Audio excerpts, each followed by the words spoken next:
नमस्कार, मी राहुल पाटील. स्वागत आहे तुमच्या सगळ्यांचं माझ्या यूट्यूब चॅनलवरती. आजचा विषय हा भाषेबद्दलचा आहे. किंबहुना कुठल्याही तयारीशिवाय हा व्हिडिओ बनवतोय. आणि व्हिडिओ बनवायचं कारण इतकंच आहे की मला लागलेल्या सवयीनुसार एखाद्या विकेंडला मी दिवसभरातला सगळा ताण विसरून, दिवसभराचं आपलं सगळं काम विसरून एक वाचनाचा छंद जोपासलाय. साधारण 3 ते 4 तास वाचन मी प्रत्येक रविवारी करण्याचा प्रयत्न करतो. आणि एका रविवारी मी सकाळी 2 तास इंग्रजांचा इतिहास इंग्रजी या भाषेत वाचला.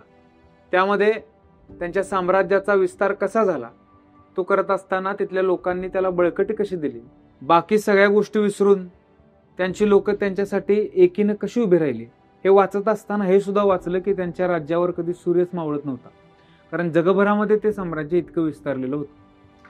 संध्याकाळी मी भारतावर झालेल्या परकीय आक्रमणाचा इतिहास वाचत होतो. त्यामध्ये हा इतिहास मी मराठी आणि हिंदी अशा भाषांमध्ये वाचला. तो बऱ्याच अंशी वाचत असताना माझ्या मनात रात्री एक विचार घोळायला लागला. तो विचार मी माझ्या शब्दात मांडण्याचा प्रयत्न केला आणि तो थोडासा असा होता की वर्तवणुकीवरूनच माणसांच्या त्यांच्या भाषा ठरल्या असतील. वर्तवणुकीवरूनच माणसांच्या त्यांच्या भाषा ठरल्या असतील. या देशातली माणसं काय, भाषेतली अक्षरं सुद्धा एकत्र थांबणार नाहीत या भीतीनं कुणीतरी त्यांना एकत्र बांधून ठेवायचं म्हणून त्यांच्या डोक्यावरती रेषा मारल्या.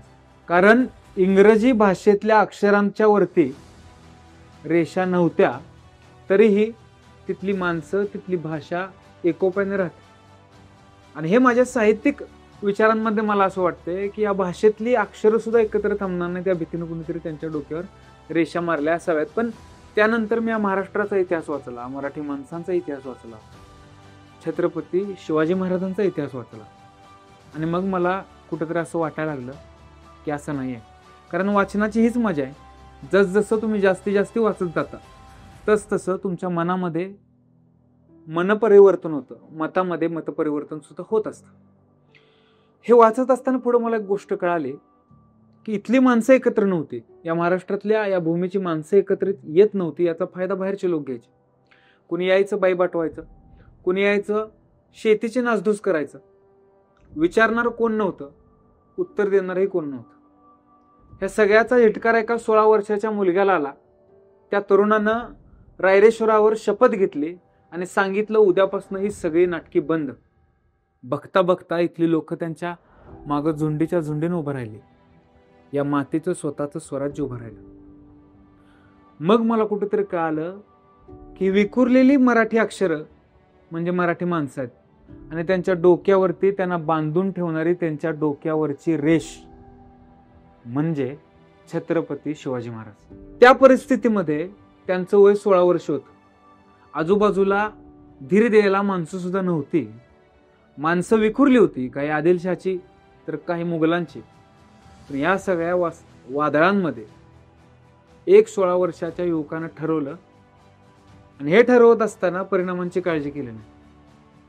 कारण माझं असं मत आहे की ज्याचं मनगटच युद्ध खेळायसाठी बनले, छाताडत संघर्ष करण्यासाठी बनले, अशा जिगरबाजांच्या कपाळाला परिणामांच्या काळजीनं कधी आटे येत नाही. त्या महाराजांच्या आल्या नाहीत.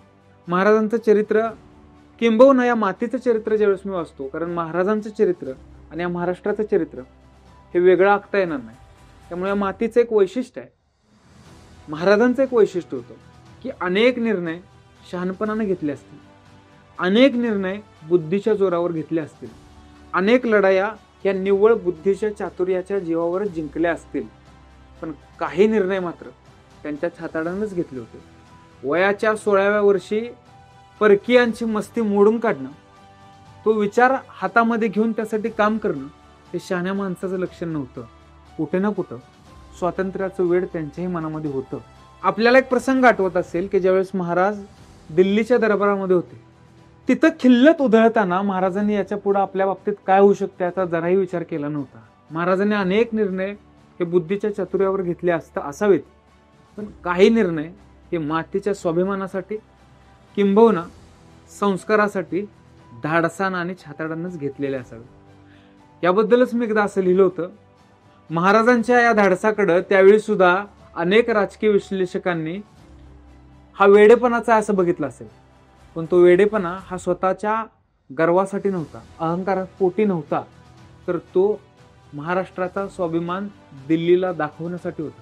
या सगळ्याबद्दलच मी एकदा असं लिहिलं होतं की घाम गाळणारी, रक्त सांडणारी माणसं या जगाला वेडीच वाटतात, पण फार शहाण्यांकडनं काही इतिहास घडत नाही.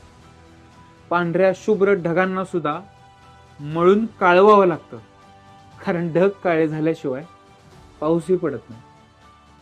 धन्यवाद.